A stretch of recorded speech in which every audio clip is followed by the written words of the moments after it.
Welcome to another episode of Coffee with Capril. This is my holiday message video to you. Hopefully, you're getting this before the holidays, but I put a lot in the inventory, so this one will leak out eventually. It should leak out sometime in the month of December, I would think. But 2021, at least for me personally, it was a good year, but there were definitely some setbacks. Nothing I'm going to bore you with, and nothing that isn't normal, and nothing that, quite frankly, many of you haven't overcome quite easily. So it's just life's not perfect. And obviously, we saw that in 2020 as well. But I hope for you it was a good year. And if you've had the setbacks that life has that throws our way, um, my prayers are with you, and I hope that you overcome them. Holidays can be tough during those times, especially if we lost somebody that we love. The holidays are difficult times. The best advice I can give you is don't be afraid to share those feelings with those that you love. One of my biggest frustrations is in myself is, am I really there for those who are in pain? Yeah, do I acknowledge their pain? And have I done a good enough job of letting them know they can rely on me? One of my closest friends this year was going through lymphoma treatments, and he's doing well. But it was a long, arduous time, especially when you throw in COVID and all the other things that were going in there. And I really challenged myself to be there for him and to just, let him know that I know it's lonely and I know it can be scary, but not to just say that once, but to, call regularly and do that. And hopefully I've succeeded with him as far as that goes, because there's been other times I know I haven't been there for others. And there may have been times where I wasn't there for you. So I don't mean to sound on a down note. I'm just being real. I'm just being really realistic here.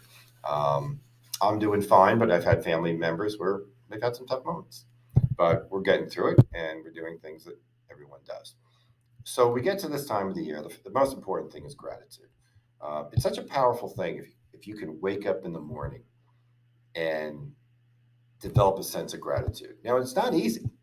I mean, it's not natural. Some people have it naturally. I don't. I have to really make an effort.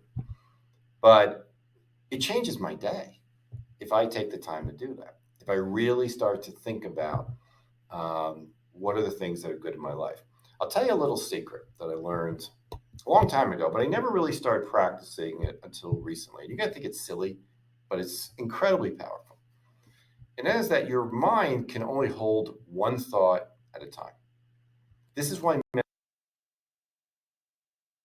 because when you meditate, you are focusing on one thing, usually your breath. Every time your mind wanders into something else, you bring it back to your breath, which is pretty much an empty thought. My breath, thinking of my diaphragm going up and down, my lungs are filling up. That's all I'm thinking about. If my mind wanders, I bring it back to that.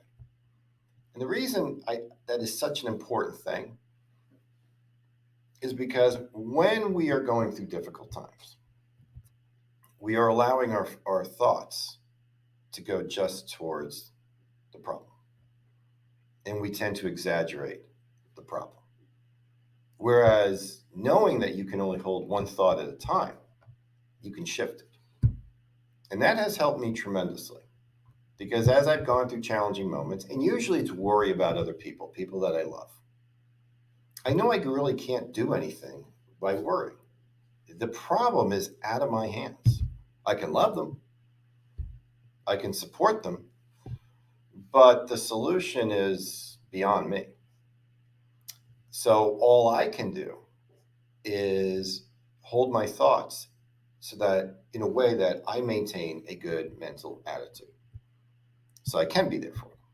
It's not that I'm not thinking about them, but if I find myself overly obsessed with what's going on, say, in my son's world, or what's going on, say, in my friend's world who's dealing with cancer, I'm not helping them.